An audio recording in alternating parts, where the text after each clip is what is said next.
Hi welcome to all. આજે આપણે next topic પર જમ્પ કરીશું, જે છે કોમન પ્રિપેરેટરી ફંક્શન. જે લેથ મશીનમાં જોયા G01 G02 એ જ કોડ બધા યુઝ થાય છે, but some of the other codes which are very important in the milling machine એ આપણે સ્ટડી કરવાના છે, અથવા તો જે યુઝ થાય છે તો એ કઈ રીતે ડિફર કરે છે એ જોવાનું છે.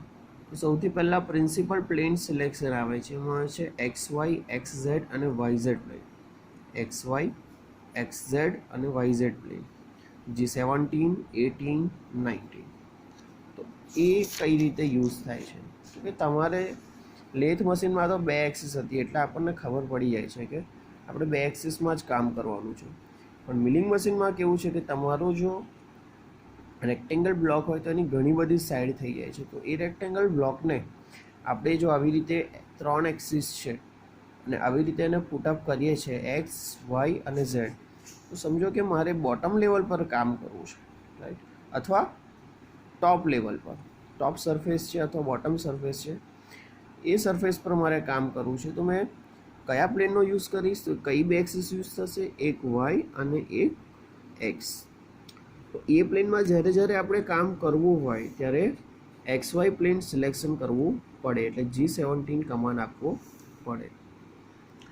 એવી જ રીતે આ છે, સમજો કે મારે આ સરફેસ પર કામ કરવું છે કાં તો આ સરફેસ પર કામ કરવું છે, તો કયા પ્લેનનો યુઝ થશે? કારણ કે અહીંયા બે એક્સિસ છે, એક આવશે એક્સ, બીજી આવશે ઝેડ, એટલે મારે XZ કમાન્ડ આપવો પડશે, એટલે G18. થર્ડ છે YZ પ્લેન. બરાબર, સમજો કે મારે આ સરફેસ પર કામ કરવું છે અથવા આ, રાઈટ, તો YZ પ્લેન મારે સિલેક્શન કરવું પડશે. એવું આવશે, આ Y એક્સિસ અને આ છે Z axis, right. Linear interpolation બીજો એક કમાન્ડ છે. જેમ કે આ ત્રણ આપણે જોઈ લીધા, એના પછી ઇન્ટરપોલેશન એક આવે છે લિનિયર, જેમાં G01 same as the lathe command use થાય છે. અને બીજો છે સર્ક્યુલર ઇન્ટરપોલેશન. એમાં બે આવે છે, ક્લોકવાઇઝ સર્ક્યુલર ઇન્ટરપોલેશન અને કાઉન્ટર ક્લોકવાઇઝ સર્ક્યુલર ઇન્ટરપોલેશન. ઘડિયાળની દિશામાં અને ઘડિયાળની વિરુદ્ધ દિશામાં. ઘડિયાળની દિશામાં ક્લોકવાઇઝ મારે કોઈ કમાન્ડ આપવો છે તો G02 યુઝ થશે. એન્ટી ક્લોકવાઇઝ એટલે કાઉન્ટર ક્લોકવાઇઝ સર્ક્યુલર ઇન્ટરપોલેશન કોઈ કમાન્ડ આપવો છે તો G03 યુઝ થશે. આ છે હેલિકલ ઇન્ટરપોલેશન, જે ડિપ્લોમા લેવલ પર કોઈ બી પ્રોગ્રામમાં આવતું નથી અને સિલેબસમાં બી નથી, એટલે આપણે સ્ટડી નહીં કરીએ, આપણે જસ્ટ અહીંયા સુધી સ્ટડી કરીશું, રાઈટ. તો લિનિયર ઇન્ટરપોલેશન જેમ લેથ મશીનમાં આપણે કરતા હતા, કોઈ બી એક પોઈન્ટ છે, રાઈટ, સમજો કે આ ઓરિજિન પોઈન્ટ છે, સેમ ટુ સેમ જે લેથ મશીનમાં કરતા હતા. સમજો કે આ 0 પોઈન્ટ છે, બરાબર. આ પોઈન્ટ છે 20, 30, મીન્સ એક્સમાં 20 અને વાયમાં 30. આ પોઈન્ટ પરથી મારે બીજા પોઈન્ટ પર જવું છે, જેમ કે આ પોઈન્ટ છે 50 એન્ડ 50, રાઈટ. હવે આ પોઈન્ટ પરથી આ પોઈન્ટ પર લિનિયર ઇન્ટરપોલેશન કરું છું, મીન્સ કે મશીનિંગ કરવું છે, તો સિમ્પલ G01. આ પોઈન્ટ પર તો તમે હશો જ અહીંયા,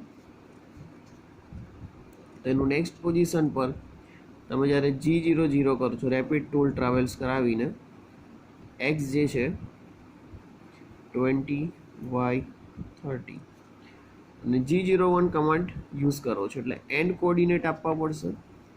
એન્ડ કોઓર્ડિનેટ આપવો પડશે 50, વાય 50, રાઈટ, x50, y50. એની જોડે તમારે ફીડ આપી દેવી પડશે. અને વોટ એવર ઇટ સ્પીડ હંમેશા મિલિંગ મશીનમાં સમથિંગ ઓછી હશે, રાઈટ, 600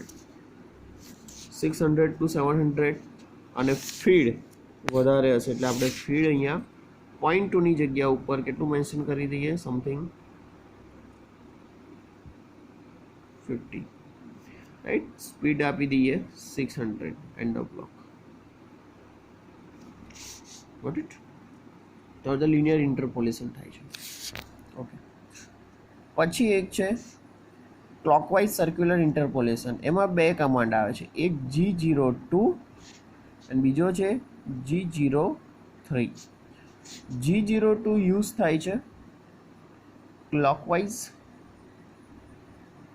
માટે અને બીજો કમાન્ડ યુઝ થાય છે એન્ટી ક્લોકવાઇઝ, જેને કહેવાય છે counter clockwise, right. G02 command હવે ક્લોકવાઇઝ હોય કે એન્ટી ક્લોકવાઇઝ હોય એની બે મેથડ છે.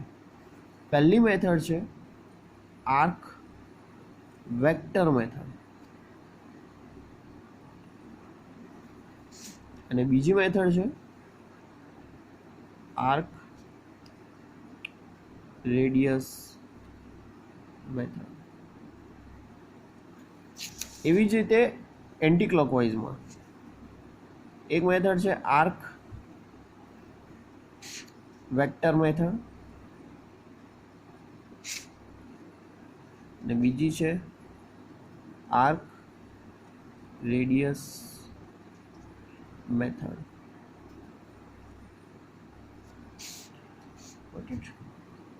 તો એક સિમ્પલ આપણે એક આર્ક અહીંયા લઈએ, ક્લોકવાઇઝ જવાનું છે એટલે આ પોઈન્ટ પરથી મેં આ પોઈન્ટ ઉપર એક આર્ક બનાવું છું.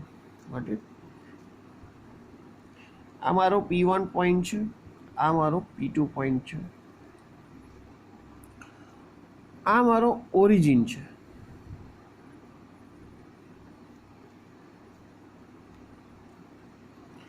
એક્સ વાય ધારી લઈએ કે આ જે મશીનિંગ થઈ રહ્યું છે એક્સ વાય પ્લેન પર થઈ રહ્યું છે, બરાબર.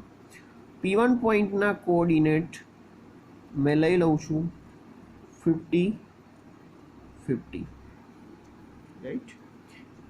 50 છે તો ઓબ્વિયસલી P2 50 કરતાં વધારે હશે એટલે મેં એમાં 30 એડ કરી દઉં છું. એટલે એક્સમાં કરી દઉં છું 80 અને વાય છે 50 છે તો હંમેશા P2 નીચો છે એટલે કદાચ અને આપણે લઈ લઈએ 50 કરતાં ઓછું એટલે 30, બરાબર, 80 30. હવે આપણે કમાન્ડ લખવાનું ચાલુ કરીએ. તો સૌથી પહેલાં તો ટૂલ તમારે અહીંયા પહોંચાડવું પડે એટલે G00 કમાન્ડ આપી દેવાનો અને 50 50 આપીને ટૂલ અહીંયા પહોંચાડી દેવાનું. એના પછી આપણું મશીનિંગ ચાલુ થશે. એટલે મેં મશીનિંગ કરવા માટે આ કમાન્ડનો યુઝ કરું છું G02 x y, રાઈટ. એ 3 એક્સિસ આવશે એક્સ વાય ઝેડ આઈ જે કે, પણ હમણાં આપણે એક્સ વાય પ્લેનમાં જ છે એટલે હું ફક્ત એક્સ વાય કોઓર્ડિનેટ લખીશ. સ્ટાર્ટિંગ પોઈન્ટ આ છે arc vector method. Arc vector મેથડમાં એવું છે તમારે એન્ડ પોઈન્ટના કોઓર્ડિનેટ આપવા પડે કે અહીંયાથી અહીંયા એન્ડ કોઓર્ડિનેટ કયું છે, બરાબર.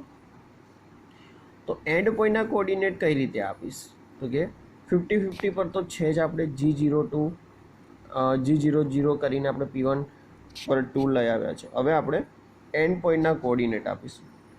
તો એન્ડ પોઈન્ટના કોઓર્ડિનેટ કયા છે 80 30 એટલે મેં એન્ડ પોઈન્ટના કોઓર્ડિનેટ પહેલાં આપી દઉં x 80 y 30 આપી દીધું. z આવશે 0 એટલે મેં ઝેડનો બી 0, પણ એ લખવાની જરૂર નથી કારણ કે એક્સ વાય પ્લેનમાં જ છે એટલે આપણે ફક્ત સમજવા માટે હમણાં ઇઝી વે પર જઈએ. એક્સ વાય આપી દીધા 30 એન્ડ પોઈન્ટના કોઓર્ડિનેટ. વેક્ટર મેથડમાં હંમેશા જ્યાં રેડિયસ વાગે છે એ રેડિયસનું જે સેન્ટર પોઈન્ટ છે એ આપણે આપવાની જરૂર છે. તો સમજો કે આનું જે સેન્ટર પોઈન્ટ છે એ કંઈક અહીંયા છે, બરાબર. તો એ સેન્ટર પોઈન્ટ P1 પોઈન્ટથી કેટલું નીચે છે એટલે મીન્સ કે વાયમાં અને એક્સમાં કેટલું છે એ આપણે જોવાનું છે, રાઈટ. તો મેં એવું માની લઉં છું કે P1 ને P2 જે કોઓર્ડિનેટ છે તો 30નું ડિસ્ટન્સ છે તો મેં અહીંયા 40 માની લઉં છું કે વાયમાં એ 40 છે એટલે આ ડિસ્ટન્સ છે એ 40 છે, રાઈટ. અને અહીંયાથી કેટલું દૂર છે તો મેં માની લઉં છું કે કદાચ 10, આપણે માની લઈએ કે 10 mm દૂર છે. એટલે P1 થી 40 mm નીચે અને 10 mm આ બાજુ એટલે એક્સ એક્સિસમાં. તો P1 થી આ પોઈન્ટના કોઓર્ડિનેટ આપવાના રહેશે કયા ફોર્મમાં I ને J. આઈ ફોર્મમાં, એટલે કે આઈ ફોર્મ શેનું છે? પહેલું તો એક્સ કહેવાય. તો અહીંયાથી રિટર્ન છે એટલે કે મીન્સ કે રિવર્સમાં, એટલે -10 અને જે વાયમાં નીચે આવવાનું છે, એટલે ઉપર જે તમે પોઝિટિવ આપશો તો ઉપર લઈ લેશે, એટલે તમારે નેગેટિવ z -14. Got it? આને કહેવાય છે આર્ક વેક્ટર મેથડ. G02 સૌથી પહેલાં એન્ડ પોઈન્ટના કોઓર્ડિનેટ આપો, બરાબર.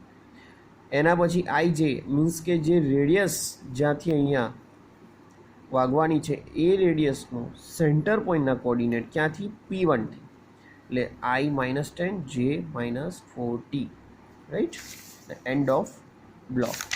આમાં તમારે જરૂરી નથી કે રેડિયસ ફીડ આપવી, એટલે સીધો એન્ડ ઓફ બ્લોક. તમે આપી બી શકો છો, તો તમારે સ્પીડ ને ફીડ આપવી હોય તો એ તમે આપી બી શકો છો, રાઈટ? તો આને કહેવાય છે આર્ક વેક્ટર મેથડ. હવે એ જ પોઝિશન અહીંયા જોઈએ, સેમ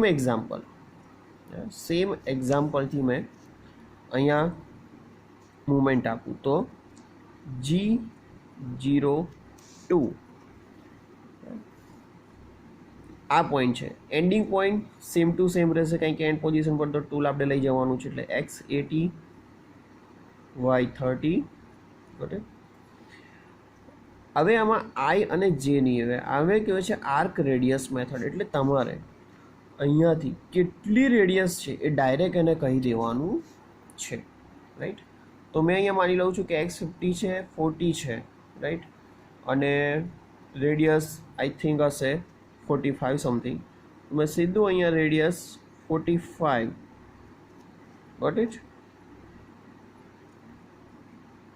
અને એન્ડ ઓફ બ્લોક કરી દઉં છું. તો આ સેમ ટુ સેમ રેડિયસ ક્લોકવાઇઝમાં આ કમાન્ડથી બી વાગશે. એટલે આને કહેવાય છે આર્ક વેક્ટર મેથડ, આને કહેવાય છે આર્ક રેડિયસ મેથડ. બંનેમાં એન્ડ પોઈન્ટના કોઓર્ડિનેટ તો આપવાના જ છે, પણ એના પછી કાં તો તમે જે રેડિયસ વાગી રહી છે એનું સેન્ટર પોઈન્ટના કોઓર્ડિનેટ આપી દો, આઈ અને જે ફ્રોમ P1, કાં તો જે રેડિયસ છે કેટલા એમએમની રેડિયસ વાગવાની છે રેડિયસ ડાયરેક્ટ આપી દો, R45, end of block. Got it? તો આને કહેવાય છે G02 આર્ક વેક્ટર મેથડ ને arc radius method. Got it? હવે જોઈએ G03 anti clockwise arc vector method ને arc radius method, right? Same to same example આપણે લઈ લઈએ કે એક આર્ક છે, P1 છે પોઈન્ટ 50-50, P2 પોઈન્ટ છે 80-30. તે રેડિયસનું જે પોઈન્ટ છે એ 10-40 P1થી છે, જે હમણાં આપણે ડિફાઇન કર્યું.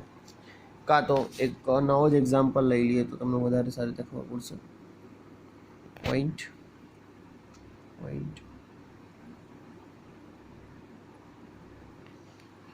રાઈટ, સમજો કે આ P1 પોઈન્ટ, P2 પોઈન્ટ